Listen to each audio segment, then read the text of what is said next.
¿Y si les dijera que hubo soldados que lucharon valientemente en una de las guerras más famosas de la historia, pero cuyos nombres fueron borrados por completo de los registros oficiales? ¿Personas que entregaron sus vidas, pero la historia se negó a recordarlas? La historia que aprenderán hoy tuvo lugar en Jerusalén en 1948. 4 amigos inesperados lucharon codo a codo en las calles sagradas de la ciudad. Pero solo uno sobrevivió para contar la historia. Y lo que descubrió décadas después los dejará con la boca abierta. Antes de que nos sumerjamos en esta increíble historia, cuéntenme en los comentarios, ¿desde qué ciudad están mirando? Siempre me da curiosidad saber de dónde son. Y si aún no están suscritos, hagan clic en el botón de suscripción ahora mismo, porque aquí solo encontrarán historias emocionantes como esta. ¿Empezamos? Jerusalén, 1948. La ciudad santa, por la que se ha luchado durante miles de años, estaba a punto de convertirse en el escenario de una de las guerras más complejas y dolorosas del siglo XX. Entre las antiguas piedras que habían presenciado innumerables conflictos, jóvenes soldados de diversos orígenes se preparaban para luchar por una tierra que muchos de ellos veían por primera vez, pero que llevaban en sus corazones a través de generaciones de historias y oraciones. Había allí judíos de más de 70 países, árabes que habían vivido allí durante siglos, y voluntarios internacionales impulsados por diferentes ideales. Muchos de ellos no volverían a casa. Y algunos ni siquiera tendrían registrada su muerte. David Misrai tenía 22 años cuando llegó a Jerusalén en marzo de 1948. Nació en Bagdad y creció con las historias de Sión que su abuelo le contaba en las noches a la luz de las velas.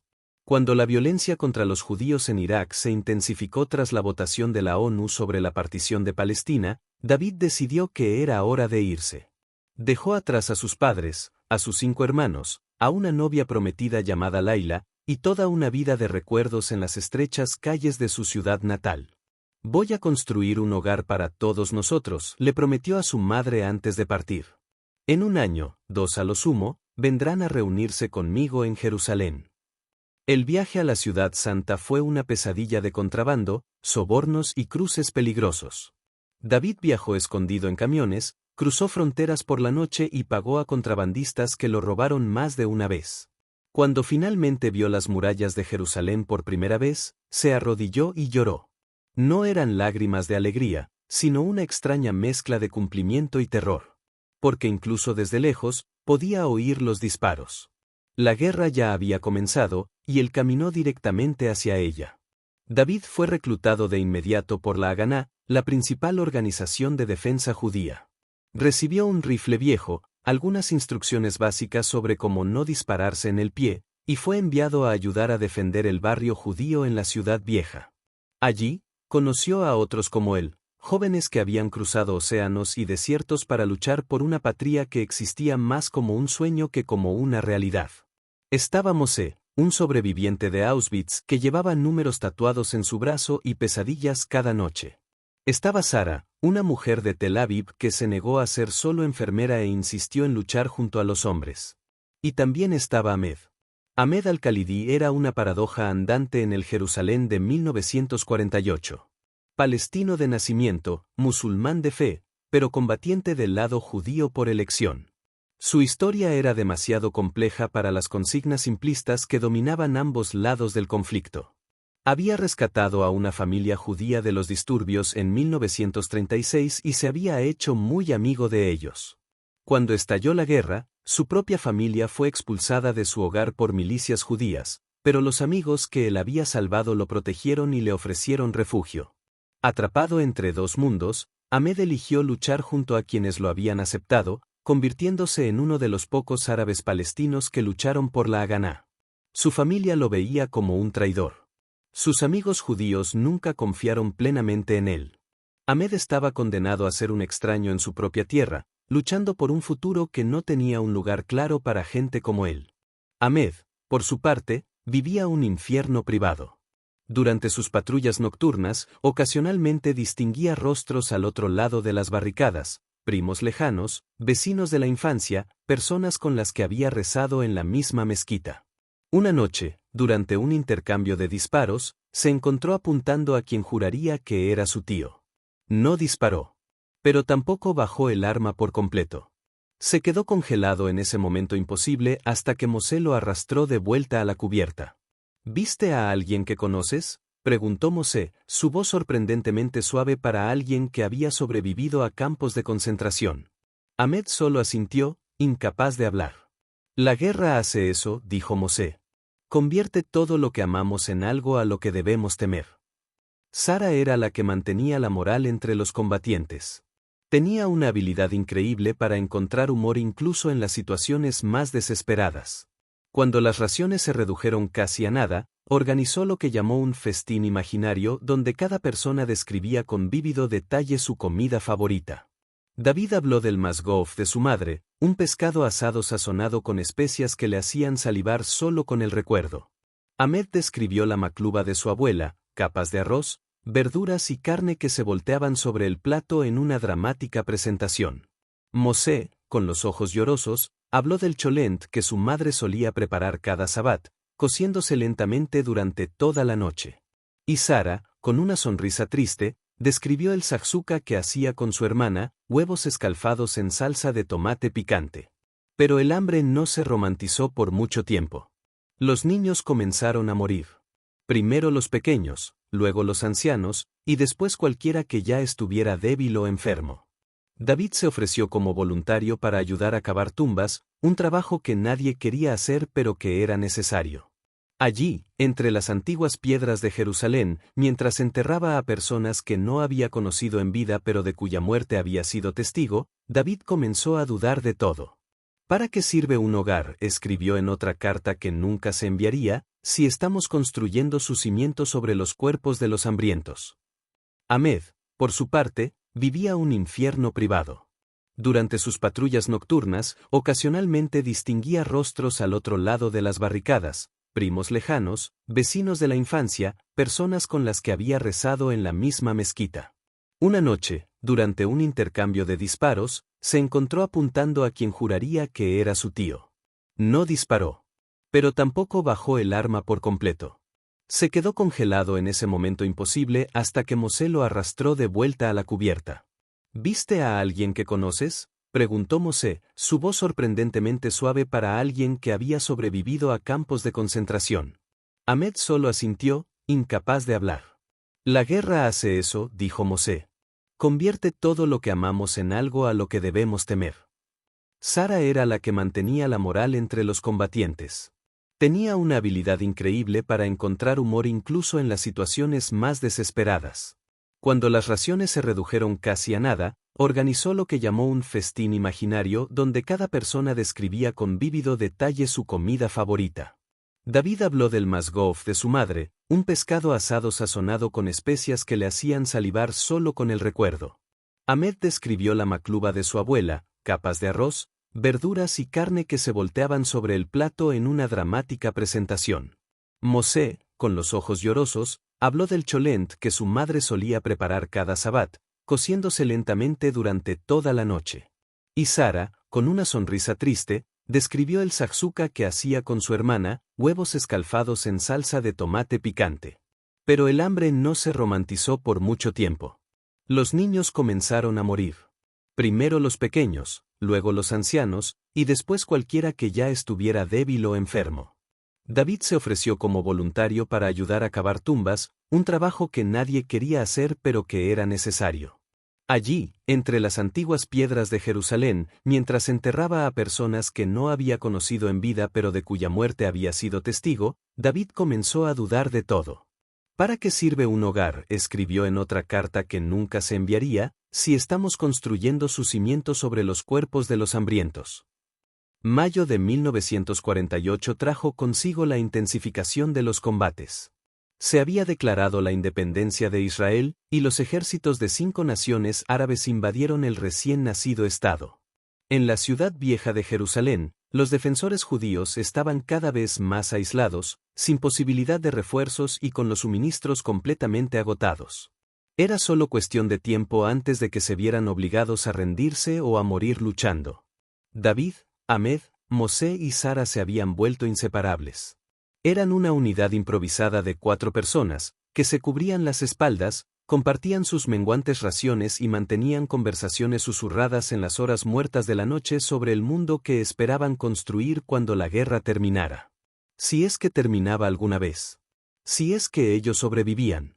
Ahmed fue el primero en sentir que algo no andaba bien. Tenía un instinto de nativo de la zona, capaz de leer los patrones de la ciudad de una manera que los recién llegados no podían. Se están preparando para un gran ataque, le dijo a su comandante de pelotón. Lo siento. La forma en que están posicionados, los movimientos que he visto en las últimas noches. Va a ser grande. El comandante, un veterano cínico que había luchado contra los nazis en Europa, miró al joven árabe con escepticismo. ¿Y cómo sabes eso? Tal vez estás imaginando cosas. O tal vez, y aquí su voz adquirió un tono duro, estás en contacto con tus amigos del otro lado. Ahmed no respondió. Estaba acostumbrado a las insinuaciones, a la desconfianza constante. Pero David, que había aprendido a confiar en los instintos de Ahmed, se tomó la advertencia en serio. Esa noche, él, Sara y Mosé se ofrecieron como voluntarios para reforzar el puesto más vulnerable de su sector, un edificio de 3 pisos que dominaba claramente varias calles clave. Ahmed insistió en ir con ellos, a pesar de las protestas. Si ya me consideran un traidor en ambos lados, dijo con una sonrisa amarga, al menos elegiré a quien traiciono. El ataque llegó en las primeras horas de la mañana, cuando el mundo aún estaba envuelto en la luz del crepúsculo. Fue masivo y coordinado, exactamente como había predicho Ahmed. Cientos de combatientes árabes, respaldados por artillería improvisada y una feroz determinación, asaltaron las posiciones judías. El edificio donde estaban David y sus amigos fue uno de los primeros objetivos. Las explosiones sacudieron los cimientos antiguos, arrojando polvo y escombros sobre los defensores. Mosé fue el primero en caer. Una bala rebotó en la pared y le alcanzó en el cuello. Cayó de inmediato, con los ojos abiertos más por la sorpresa que por el dolor. Sara gritó y se arrastró hasta él, intentando detener la sangre que brotaba entre sus dedos. Pero fue inútil. Mosé intentó hablar, sus labios se movieron en silencio, formando palabras que nadie pudo escuchar por encima del rugido de la batalla. Luego sus ojos se congelaron y dejó de moverse. El hombre que sobrevivió a Auschwitz, que cruzó la Europa devastada por la guerra para llegar a Jerusalén, que juró que nunca volvería a ser una víctima, murió en una ciudad santa que apenas conocía, luchando por un país que oficialmente tenía menos de 2 semanas de existencia. David sintió que algo se rompía dentro de él. No tristeza, no había tiempo para la tristeza en medio del combate. Sino algo más fundamental, una parte de su humanidad que simplemente se había desconectado. Continuó disparando mecánicamente, cargando, disparando de nuevo, sin pensar, sin sentir, como si su cuerpo se hubiera convertido en una máquina programada únicamente para la supervivencia.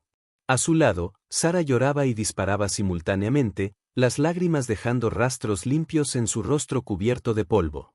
Y Ahmed, el palestino que luchaba por un estado que nunca sería del todo suyo, defendió la posición con una ferocidad que sorprendió incluso a David, como si estuviera tratando de probar algo, a sí mismo, a sus amigos, y quizás al fantasma de Mosé. La batalla duró 16 horas. Cuando finalmente terminó, el edificio estaba casi completamente destruido. De los 12 defensores que habían comenzado la noche allí, solo 5 quedaron con vida. David, Sara y Ahmed estaban entre los supervivientes, aunque todos heridos de alguna manera, física o psicológicamente, o ambas.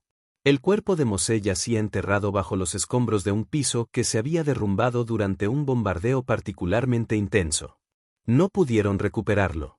Se merece un entierro digno, dijo Sara, con la voz ronca de gritar durante la batalla. Sobrevivió a lo peor que la humanidad puede hacer, y se merece descansar en paz. Pero no había tiempo. Se esperaban nuevos ataques. Los supervivientes fueron evacuados a otra posición, dejando atrás a sus muertos. David llevó el rifle de Mosé junto con el suyo, una promesa silenciosa de que al menos una parte de su amigo continuaría luchando. En los días siguientes, la situación en el barrio judío de la ciudad vieja se volvió insostenible. La munición estaba casi agotada. No quedaba comida. El agua estaba contaminada. Los heridos morían de infecciones porque no había antibióticos.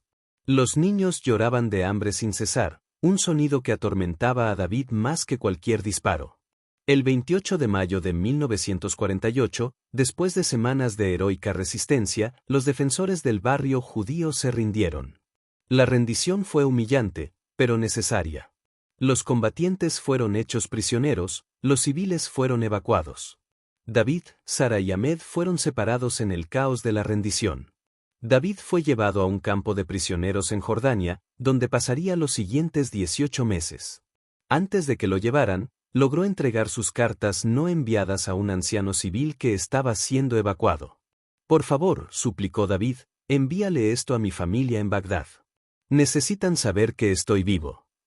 El anciano aceptó las cartas con manos temblorosas y las escondió en su ropa. David nunca sabría que el hombre moriría de un ataque al corazón 3 días después, y que las cartas se perderían para siempre. Sara desapareció por completo.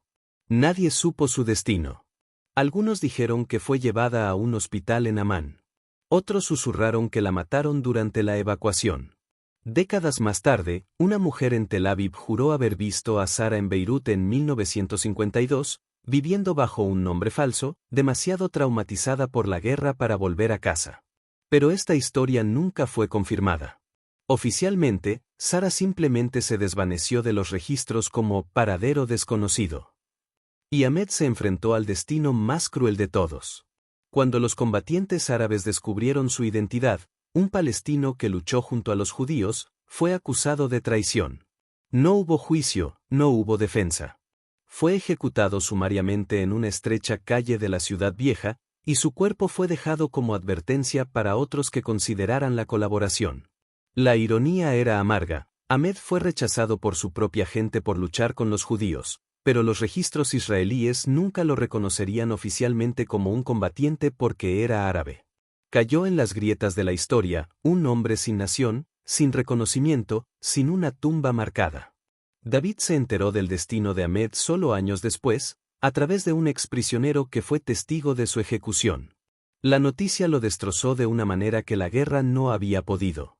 Él había sobrevivido, pero sus amigos, las personas que se habían convertido en su familia en los peores momentos de sus vidas, estaban todos desaparecidos o muertos. Y el mundo siguió adelante como si nunca hubieran existido, como si sus sacrificios no importaran, como si sus historias fueran solo notas a pie de página en libros de historia centrados en generales y políticos, y no en los simples soldados que realmente lucharon y murieron en las calles sangrientas de Jerusalén. El campo de prisioneros donde fue recluido David se encontraba en las afueras de Amán, Jordania. Era un lugar de desesperación concentrada, donde cientos de hombres que habían luchado en Jerusalén se encontraban encarcelados, sin saber si alguna vez volverían a casa o si serían olvidados allí hasta que murieran. Las condiciones eran deplorables: comida escasa y podrida, agua contaminada, enfermedades que se propagaban rápidamente y guardias que oscilaban entre la indiferencia y la crueldad. David compartía una tienda improvisada con otros 20 prisioneros. Entre ellos estaba Jaab, un polaco de 38 años que había perdido a toda su familia en el Holocausto y había venido a Jerusalén buscando un nuevo comienzo. También estaba Rafael, un joven de 19 años nacido en Jerusalén, capturado en la primera semana de combate. Y estaba Eli, un silencioso veterano de la Segunda Guerra Mundial que rara vez hablaba de lo que había visto en Europa, pero cuyas pesadillas despertaban a toda la tienda en las horas de la madrugada. Fue Jacob quien propuso que comenzaran a escribir sus historias. Si morimos aquí, dijo una noche, con voz débil pero resuelta, al menos debemos dejar un registro de que existimos, de lo que hicimos, de quienes fuimos. Había logrado contrabandear algunos trozos de papel y un lápiz roto, y comenzó a ir de prisionero en prisionero, pidiendo a cada uno que escribiera su relato, de dónde venían, porque habían venido a luchar y qué esperaban encontrar. David escribió sobre Bagdad, su familia, el peligroso viaje a Jerusalén. Escribió sobre Mosé, Sara y Ahmed. Escribió sobre la batalla sin nombre, en el edificio derrumbado, defendiendo una ciudad que ahora estaba en manos del enemigo. Escribió sobre sus sueños y sus remordimientos. Vine a construir un hogar, escribió, pero aprendí que los hogares se construyen no solo con piedras y sangre. Se construyen con la memoria, con la comunidad, con las historias que contamos sobre quiénes somos y lo que valoramos. Y yo pregunto, ¿Qué clase de hogar estamos construyendo si nos exige olvidar a personas como Ahmed, que lo dio todo por algo en lo que creía? Rafael escribió sobre crecer en Jerusalén, conocer cada calle y cada piedra de esa ciudad. Sobre ver su ciudad dividida, destruida, convertida en un campo de batalla. Luché por mi hogar, escribió, pero cuando finalmente me rendí y me llevaron, miré hacia atrás y ya no reconocí la ciudad donde nací. La guerra no solo la destruyó físicamente. Destruyó algo más fundamental, la posibilidad de que diferentes personas pudieran vivir juntas en esa misma ciudad santa. Eli escribió muy poco, solo unas pocas frases fragmentadas que revelaban más por la ausencia que por las palabras presentes. Vi lo que el odio puede hacer en Europa. Vine a Jerusalén esperando ver algo diferente. Me equivoqué. Eso fue todo lo que escribió antes de devolverle el papel a Jack. 2 semanas después, Eli murió de disentería. Su cuerpo fue enterrado en una fosa común fuera del campo, sin marcar, sin ceremonia, sin registro oficial. Jacob recolectó todas estas historias, escondiéndolas cuidadosamente dentro del forro de su abrigo raído. Desarrolló una obsesión casi religiosa por preservar estas memorias. Pueden tenernos como prisioneros, decía una y otra vez, pueden matarnos, pueden olvidarnos. Pero no pueden borrar nuestra existencia si mantenemos viva la memoria de los demás. Memorizaba los nombres de cada hombre que moría en el campo, susurrándolos como una oración cada noche antes de dormir. Eli ben David. Shmuel ben Aaron. Rafael ben Yosef. Una letanía de olvidados, un recuento de los no contados. Pero la tragedia final de Jacob fue que nunca sabría el destino de sus historias cuidadosamente guardadas. Cuando el campo finalmente fue cerrado y los prisioneros fueron liberados a cambio de prisioneros árabes en 1949, Jacob estaba tan enfermo de tuberculosis que apenas podía caminar. Entregó sus historias ocultas a David. Sobrevive, dijo, sus manos temblorosas aferrándose a las de David. Sobrevive y cuenta nuestras historias. No dejes que nos olviden. Jacob murió 3 días después, camino al hospital. Sus últimas palabras fueron los nombres de los muertos que había memorizado, una oración final por todos los olvidados. David finalmente regresó a lo que ahora era oficialmente Israel en enero de 1950. Tenía 24 años, pero parecía de 40. El joven idealista que había dejado Bagdad lleno de esperanza y sueños fue reemplazado por un hombre vacío, perseguido por los recuerdos y la culpa del superviviente. Llevaba en su abrigo las historias reunidas por Jacob, ahora manchadas de sudor, lágrimas y la sangre de una herida que David había sufrido durante un motín en el campo de prisioneros. Jerusalén había cambiado drásticamente. La ciudad estaba dividida, con un muro físico que separaba el lado israelí del lado jordano. El barrio judío en la ciudad vieja, donde David había luchado y casi muerto, estaba ahora bajo control jordano y completamente inaccesible. La sinagoga donde había rezado había sido demolida. El edificio donde murió Mosé era solo un montón de escombros. Era como si los meses de lucha heroica hubieran sido borrados, como si nunca hubieran ocurrido. David intentó buscar información sobre Sara. Visitó hospitales, preguntó en registros militares, habló con otros veteranos. Nadie sabía nada definitivo. Estaba clasificada oficialmente como desaparecida en combate, una categoría burocrática que convertía a una persona en un signo de interrogación. Decenas de veteranos intentaron ayudarlo, pero las historias eran contradictorias y frustrantes. Finalmente, David tuvo que aceptar que tal vez nunca sabría su destino. En cuanto a Ahmed, David descubrió que ni siquiera figuraba en los registros oficiales israelíes. Debido a que era un árabe palestino, y a que había luchado en una unidad informal durante el caos de la guerra, su existencia como combatiente había sido completamente borrada. David intentó registrar oficialmente que Ahmed había luchado y muerto en defensa de Jerusalén, pero fue rechazado. No tenemos forma de verificar esta información, le dijeron los burócratas con educada indiferencia. E incluso si fuera cierto, era un ciudadano árabe luchando en una guerra compleja. No podemos simplemente reconocerlo como un combatiente israelí. Murió defendiendo una posición judía, gritó David, su frustración estallando finalmente. Me salvó la vida 2 veces. Merece ser recordado. Pero el burócrata solo asintió con un gesto que podría interpretarse como simpatía o molestia. Entiendo su sentimiento, dijo, pero hay miles de casos ambiguos de esta guerra. No podemos sentar precedentes. Siento su pérdida. Y con eso, Ahmed fue oficialmente exiliado al limbo histórico, un soldado que luchó en una guerra que la guerra se negó a reconocer.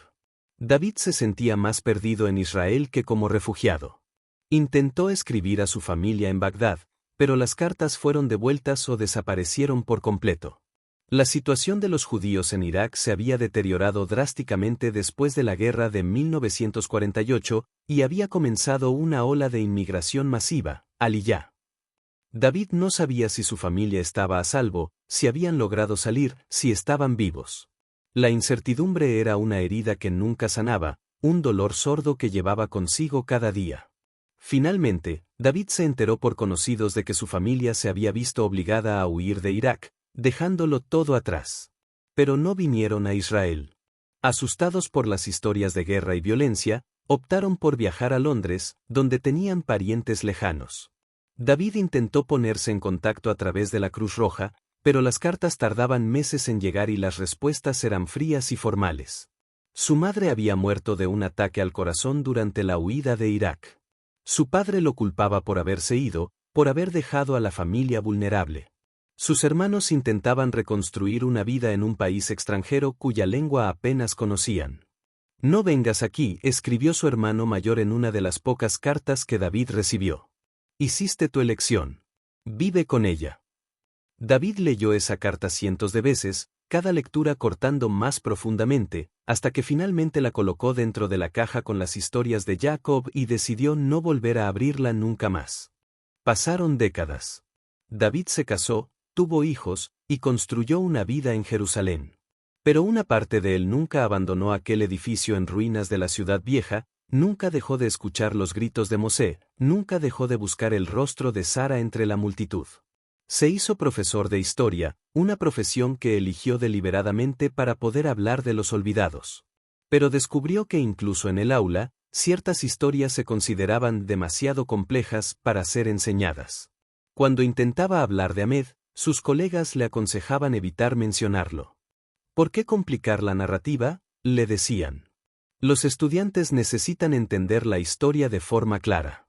Excepciones como tu amigo Ahmed solo confunden. David se encontró luchando constantemente contra una tendencia institucional a simplificar la historia, a convertir la complejidad moral y humana de la guerra en narrativas pulcras de bien contra mal, nosotros contra ellos. En 1967, durante la Guerra de los 6 días, Israel capturó la ciudad vieja de Jerusalén. Por primera vez en casi 20 años, David pudo regresar al lugar donde había luchado. Caminó por las estrechas calles, que de nuevo estaban bajo fuego y conflicto, buscando el edificio donde Mosé había muerto. Cuando finalmente lo encontró, o lo que quedaba de él, se arrodilló y lloró como no lo había hecho desde su juventud. El edificio había sido parcialmente reparado, pero la estructura todavía mostraba las cicatrices de la batalla, marcas de balas en las paredes, un agujero donde una explosión había arrancado parte del tercer piso. David obtuvo permiso para entrar en los escombros del sótano, donde creía que el cuerpo de Mosé aún estaba enterrado. Pasó 3 días excavando, ignorando las advertencias de que la estructura era inestable, decidido a darle a su amigo el entierro que merecía. Nunca encontró el cuerpo de Mosé. Lo que sí encontró, escondido en una grieta entre los escombros de cemento, fue una mochila parcialmente conservada que contenía unos cuadernos empapados, pero legibles y fragmentados. Eran los diarios de Sara. Había documentado sus últimos días antes de la rendición, y sus palabras revelaban un miedo creciente pero una determinación inquebrantable. La última entrada, fechada el 27 de mayo de 1948, solo decía: si no sobrevivo, espero que alguien encuentre estas palabras y sepa que no morí con miedo. Morí luchando por algo en lo que creo, junto a las personas que amo. Eso tendrá que ser suficiente. David sostuvo los cuadernos empapados contra su pecho y finalmente se permitió sentir toda la magnitud de su pérdida. Mosé, cuyo cuerpo nunca sería encontrado. Sara, cuyo destino seguiría siendo un misterio. Ahmed, cuya existencia como combatiente fue negada por los registros de la nación que defendió. Jacob y todos los demás prisioneros que murieron en el campo. Y todas las otras vidas olvidadas, miles de soldados rasos cuyas historias nunca se contarían porque no encajaban en las narrativas que las naciones preferían contar sobre sí mismas. Esa noche, David tomó una decisión. Utilizando las historias que Jacob había reunido, los diarios de Sara, sus propios recuerdos y todo lo que había podido recopilar a lo largo de los años, comenzaría a escribir un libro. No sería un libro de historia militar convencional, centrado en estrategias y batallas. Sería una colección de historias personales, un monumento literario a todos aquellos que lucharon, sufrieron y murieron en Jerusalén, pero cuyos nombres nunca aparecerían en los monumentos oficiales. Llamaría al libro, Olvidados en combate, la verdadera historia de los soldados que nunca volvieron a casa. David trabajó en su libro durante 15 años. Entrevistó a cientos de veteranos, escudriñó archivos descuidados y siguió pistas débiles sobre soldados desaparecidos. Descubrió que no solo había docenas, sino cientos de casos como el de Ahmed, soldados cuya contribución fue borrada porque no encajaban perfectamente en las categorías burocráticas o en las narrativas nacionales. Había mujeres como Sara cuyas historias fueron minimizadas porque la sociedad prefería héroes de guerra masculinos. Había sobrevivientes del Holocausto como Mosé que cruzaron una Europa devastada para luchar en Jerusalén, solo para morir en batallas olvidadas. Cada historia que David descubría era una pequeña tragedia del olvido. Estaba Joseph, un luchador checo que había combatido a los nazis en Europa y luego vino a Jerusalén, muriendo en una emboscada 3 días después de su llegada. Su familia en Checoslovaquia nunca supo exactamente lo que le sucedió. Estaba Miriam, una enfermera que salvó docenas de vidas bajo fuego de artillería, solo para morir de tifus en el campo de prisioneros. Estaba Ibrahim, un druso que luchó junto a los judíos y fue ejecutado por su propia comunidad como traidor, cuyo nombre nunca apareció en ningún monumento. El patrón era siempre el mismo, gente común puesta en situaciones imposibles, tomando decisiones que parecían correctas en ese momento, pero que la historia juzgaría con diferentes criterios. Soldados que murieron defendiendo posiciones que fueron abandonadas días después. Combatientes cuyas hazañas no fueron presenciadas por oficiales de alto rango y por lo tanto nunca fueron reconocidas. Personas cuyas historias no encajaban en las narrativas limpias que las naciones contaban sobre sus guerras de independencia. David también descubrió algo inquietante, no era el único que buscaba estas historias. Había otros veteranos, otras familias, todos buscando respuestas sobre sus seres queridos desaparecidos. Pero sus búsquedas a menudo eran frustradas por la burocracia, la destrucción de registros durante la guerra o simplemente la falta de interés institucional. ¿Por qué insistes en desenterrar estas viejas historias?, le preguntó un archivero gubernamental con apenas disimulado enojo. La guerra terminó hace décadas. Deja que los muertos descansen en paz. Pero no están descansando en paz, respondió David con calma. Están olvidados. Hay una diferencia entre descansar en paz y ser borrado de la memoria colectiva. Los muertos merecen ser recordados. Las familias merecen saber lo que pasó.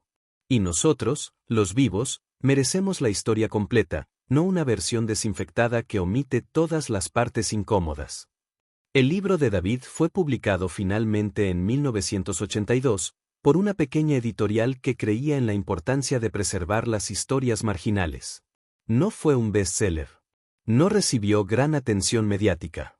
Pero encontró su audiencia, veteranos que finalmente vieron sus experiencias reflejadas en papel, familias que descubrieron pistas sobre sus seres queridos desaparecidos, historiadores que reconocieron el valor de las perspectivas no oficiales.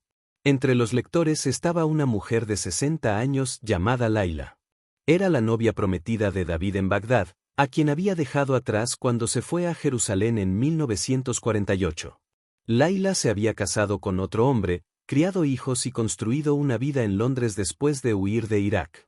Pero nunca olvidó por completo su primer amor.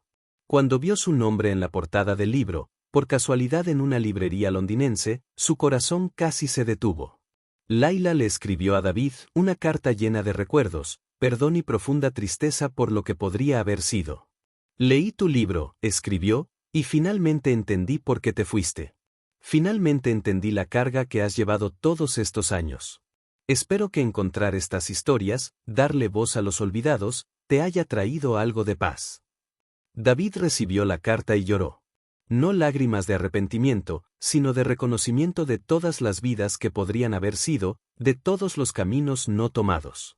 David continuó con su trabajo hasta su muerte en 2003, a la edad de 77 años. En sus últimos años, se convirtió en una especie de guardián de la memoria no oficial de los olvidados de 1948. Los veteranos se dirigían a él para documentar sus historias. Las familias lo contactaban buscando información sobre los desaparecidos. Investigadores jóvenes consultaban con él para sus trabajos sobre aspectos descuidados de la Guerra de Independencia. A su funeral asistieron no solo su familia inmediata, sino docenas de personas cuyas vidas habían sido tocadas por su trabajo. Estaba el hijo de Ahmed, ahora un hombre de mediana edad que finalmente conocía la verdadera historia de la muerte de su padre. Estaba la bisnieta de una sobrina de Mosé que descubrió a través del libro de David que su tío abuelo no había muerto en Auschwitz, sino que había sobrevivido para luchar y morir en Jerusalén.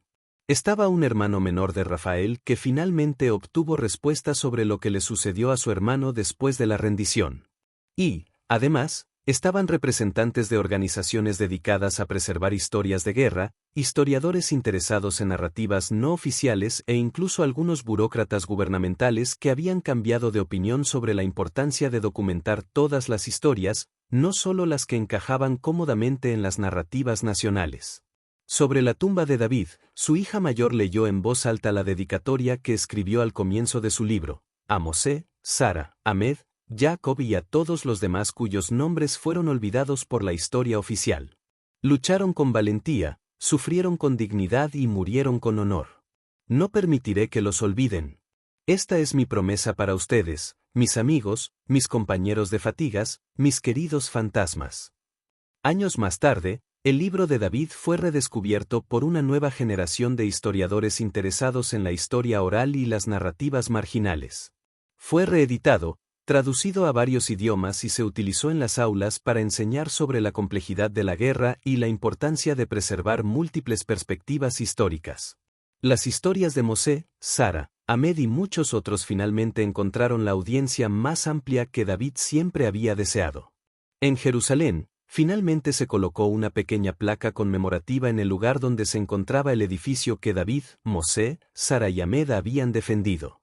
No enumera nombres específicos, había demasiados olvidados para enumerarlos a todos, pero lleva una inscripción sencilla, en memoria de todos los soldados, de todos los bandos, cuyos nombres no aparecen en los monumentos oficiales, pero cuyos sacrificios dieron forma a esta ciudad. Sus historias merecen ser recordadas. Y así, décadas después de la guerra, los olvidados de Jerusalén finalmente encontraron una forma de reconocimiento. No en los grandes monumentos o en las narrativas oficiales, sino en las páginas de un libro escrito por un superviviente que se negó a permitir que se desvanecieran en la niebla de la historia. David cumplió su promesa.